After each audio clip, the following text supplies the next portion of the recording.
ভালো লাগতেছে না? আল্লাহ তাআলা জাতির পিতা পৃথিবী কাউকে দেন নাই হযরত ইব্রাহিম আলাইহিস সালাম।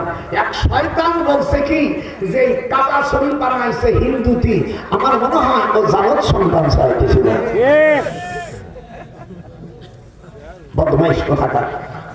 হিন্দুরতি ইন্না আওয়ালা বাইতি উযিয়া লিন-নাস বিবাক্কাতা মুবারাকা। বলুন আল্লাহু আকবার। আমি আল্লাহ সর্বপ্রথম কাবা শরীফকে তৈরি করেছি। এ বদমাইশ, তুই কি করে হিন্দুরা বানালো? আমার মনে হয় রাসূলকে যারা কষ্ট দিত আল্লাহ জানিয়ে দিলেন, হে রাসূল আপনার সাথে যারা তর্ক করে কুতুল্লিম বাদালিকা জানি, আল্লাহ বলেন তারা জারদ সন্তান। এই ফতোয়াকে আমি দিলাম না,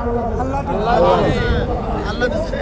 কুতুল্লিম বাদালিকা জানি, আল্লাহ বলছে আপনার সাথে বিরোধী চিন্তা করে ওরা জারদ সন্তান। ওই ফকিরের মাত্রায় মানে 12 বছর বিশ্বাখানায় সার্ভিস দিয়া মক্কা শরীফে 80 জন পুরুষকে ঠিক রাখতো। ওর নিজে কাবা শরীফ শুয়ে বলল, মোহাম্মদ তুমি ব্যথা পাইও না, আমার কোন নিতার বেসনে হয়েছে জানি না, আমি তার মা হয়ে বলছি আমার ওলিদের মুগিরা জারদ সন্তান। কোরআন শরীফে সূরা কলমের 13। এইবার আজকে দেব সামনে যাও, আজকে তুমি জাতির পিতা। জাতির পিতা হতে গেলে কিছু লাগে। ইব্রাহিম আলাইহিস সালাম আল্লাহ পাক কোরআন পাকে সুন্দর জবাব দিয়েছে, ইব্রাহিম তুমি আরো বলো ইন্নী ওয়াজ্জাহাতু, এটি জোরে ইন্নী ওয়াজ্জাহাতু ওয়াজহিয়া লিল্লাযী ফাতারাস সামাওয়াতি ওয়াল আরদা হানিফা ওয়া মা আনা মিনাল মুশরিকিন। আল্লাহ বলেন ইব্রাহিম ডান হাত দিয়ে যে কুরআন দেওয়া কে শিখাইছে? বলে কে শিখাইছে আমি জানি না, ওই কুরআনের বাটে আমাকে বলে দিয়েছে। এই কুরআন যে কোবা কাট, ওইটা কি কয় আপনাদের দেশে? কাট কাট কাট। তো লাঠি আমাকে শিখাইছে। আল্লাহ বলেন সাথে সাথে ধরে নিল। নমরুদ কয় আমার মান সম্মান সব গেল। কে শিখাইছে? হযরত ইব্রাহিম বলেন যিনি আমাকে বাঁচানো এবং মারার মালিক তিনি শিখাইছেন রব্বি আল্লাযী ইউহয়ী। আপনারা বলেন না কেন রব্বি আল্লাযী ইউহয়ী ওয়া ইউমীতু, আমার রব তিনি যিনি মারতে পারেন বাঁচাইতে পারেন।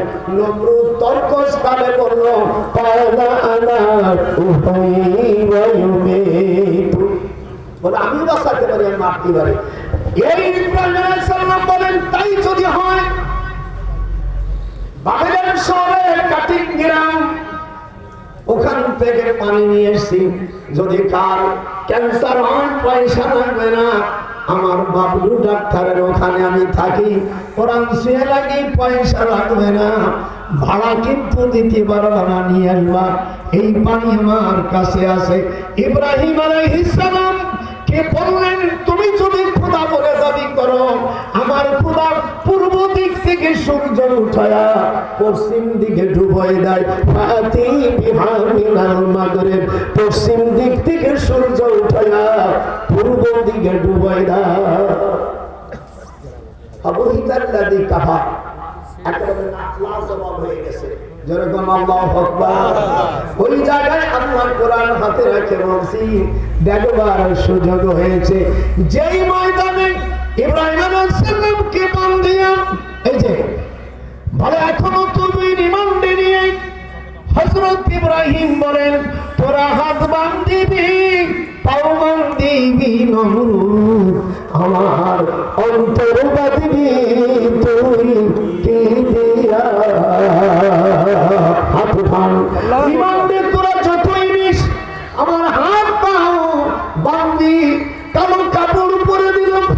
এরপরে আল্লাহ তাআলা চড়কে যখন উঠে আগুন জ্বালায় দিয়েছে, লক্ষ লক্ষ দর্শক সব 500 দিরহাম করে টাকা নেছে। দেখবেন অনেক সময় গানের খোলা টাকা নেয় না, কথা কয় না। শয়তান ময়তান যখন নাচ এর জন্য টাকা নেয়। হযরত ইব্রাহিম আলাইহিস সালামকে আগুনে যখন ফেলবে, জিবরিল কয় তুমি আল্লাহর কাছে সাহায্য চাও। ইব্রাহিম আলাইহিস সালাম বলেন আল্লাহ আমাকে দেখতেছে, ওই জীবিতানে ইব্রাহিম, আল্লাহ আমার উপর পরীক্ষা চলছে।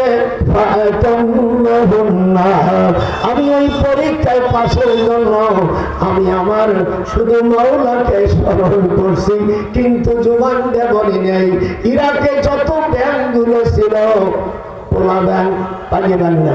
এই জন্য যে ঘরের পোলা ব্যাংক থাকে, অর্থাৎ ঘরের মধ্যে যে কুষ্ঠে ব্যাংক থাকে, এই ব্যাংক ধোয়া পানি খাইলে হাদিস শরীফের মধ্যে আসছে ক্যান্সার ভালো হয়ে যায়।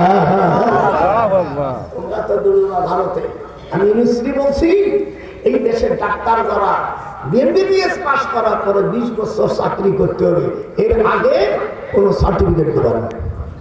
আমাদের দেশের ট্যাক্সের বেতন ভাইয়া ভারতে যা ডাক্তাররা আমাদের ডাক্তারের চেয়ে বেশি লেখাপড়া জানে নাকি?